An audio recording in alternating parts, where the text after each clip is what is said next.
Hello and welcome back to this series of the Happier Ever After. Today we're talking about meaning, not happiness, not positivity, not moving on, but meaning and what it can look like after the death of a partner. This is a topic that can feel tender, complex, and sometimes uncomfortable.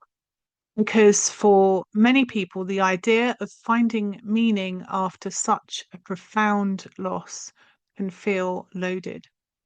It can sound like pressure, like expectation, like being asked to make something good out of something devastating. So, before we go any further, I want to be very clear about what this episode is and what it isn't.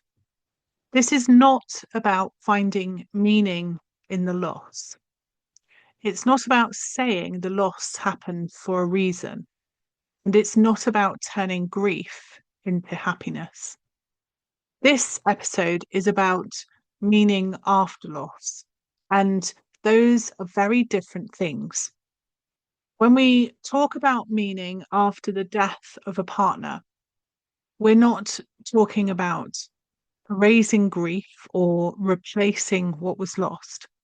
We're talking about how life begins to orient again, where the world you were living no longer exists. And for many people, the loss of a partner doesn't just bring sadness, it brings the collapse of meaning. Plans dissolve, assumptions fall away, the future you were moving towards disappears, and suddenly life can feel empty or directionless. Not because you don't care, because the framework that gave your life coherence has been removed. If that's been your experience, you're not alone, and it doesn't mean you lack resilience or purpose. It means something fundamental has been lost. I want to start by drawing an important distinction. Meaning is not the same as happiness. Happiness is an emotional state. Meaning is a sense of coherence. You can feel sad and still experience meaning. You can feel moments of joy and still feel life is meaningless. After loss, many people feel pressure to be happy again. But happiness is not a reliable guide in grief. Meaning is often quieter. It shows up as a sense of what matters now, feeling of alignment with how you're living, a sense that your life, well changed, still has integrity and that can exist alongside ongoing grief. Meaning after loss does not require you to feel good. It requires you to feel true. Another misunderstanding is that meaning is something you find, as though it's out there somewhere waiting to be discovered. In reality, meaning after loss is usually something you create slowly and often without realizing you're doing it. It emerges through choices, through values, through how you respond to what's happened.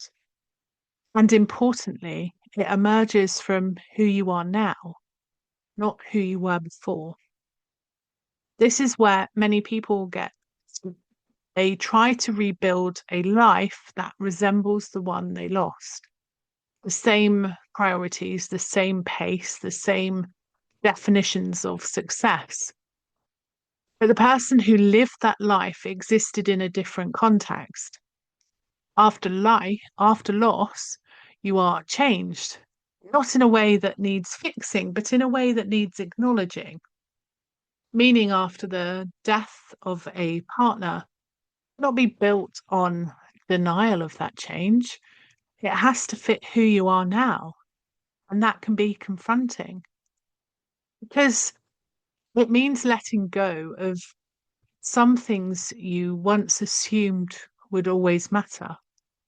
And it can mean caring deeply about things you never expected to. Another thing I want to name here is the difference between externally imposed meaning and internally felt meaning. After loss, people are often encouraged to find purpose in certain ways: advocacy, charity, helping others, turning pain into service. For some people, these paths are genuinely meaningful. For others, they feel performative or draining. There is no moral hierarchy here. Purpose does not have to look impressive. Meaning does not have to be productive. For some people, meaning looks like being present with their children, creating stability, choosing gentleness, living more slowly, protecting their energy. These choices may not look dramatic from the outside, they can be deeply meaningful. Another important point is this: meaning after loss is not something you arrive at and then keep forever. It evolves. What feels meaningful 1 year after loss may feel different 5 years later. And that doesn't mean you were wrong before. It means you're alive, changing, and responding to life. The flexibility is important because many people feel pressured to figure it all out, to know what their life is about now. But meaning is not a fixed destination, it's a relationship. And like all relationships, it shifts over time. I also want to talk about purpose after loss because this word often carries weight. Purpose can sound grand, like you're supposed to do something significant or transformational. But purpose after loss is often much quieter than that. It might be about how you choose to live each day, how you treat yourself, how you honor what you've been through, how you stay connected to what matters. Purpose does not have to justify survival. You don't need a reason to keep living beyond the fact that you are alive. That is enough. And yet, many people do find that loss clarifies certain things, what they will no longer tolerate, what relationships matter, what they want to spend their time and energy on. This clarity can feel like a loss in itself because it often comes with grief for what no longer fits, but it can also be grounding.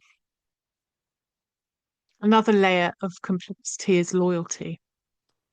Some people worry that creating a meaningful life after the death of a partner is disloyal, that finding purpose somehow diminishes the love they had. If that fear resonates with you, I want to say this gently. Meaning does not replace love.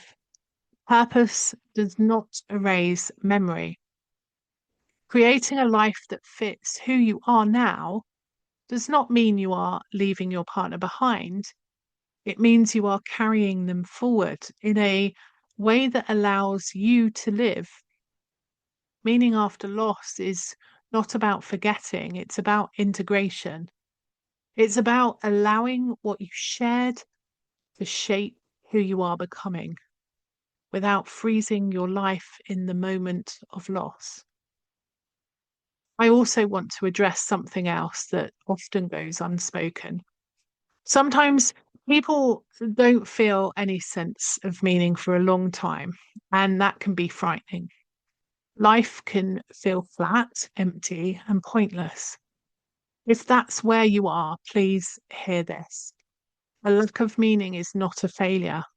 It's often a sign that you're still in the process of stabilizing, Meaning cannot be forced. It emerges when there is enough safety, space, and honesty. And until then, surviving is enough. You don't need to rush this.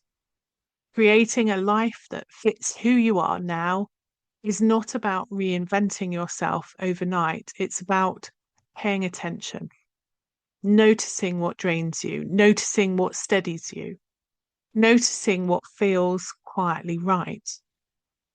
Meaning often hides in those small signals. And over time, those signals can guide you. If, as you're listening to this, you feel pressure, relief, or resistance, pause for a moment. Notice how this episode is resonating in your body. Notice how your breath is holding. Notice that you don't need to answer any big questions today. Meaning, after the death of a partner is not something you solve, it's something you live into, slowly, imperfectly, honestly. If you'd like gentle support as you navigate life after loss, explore the Happier Ever After Club at happiercoach.com/happier-ever-after, or reach out to me directly. You don't need to be happy to live a meaningful life.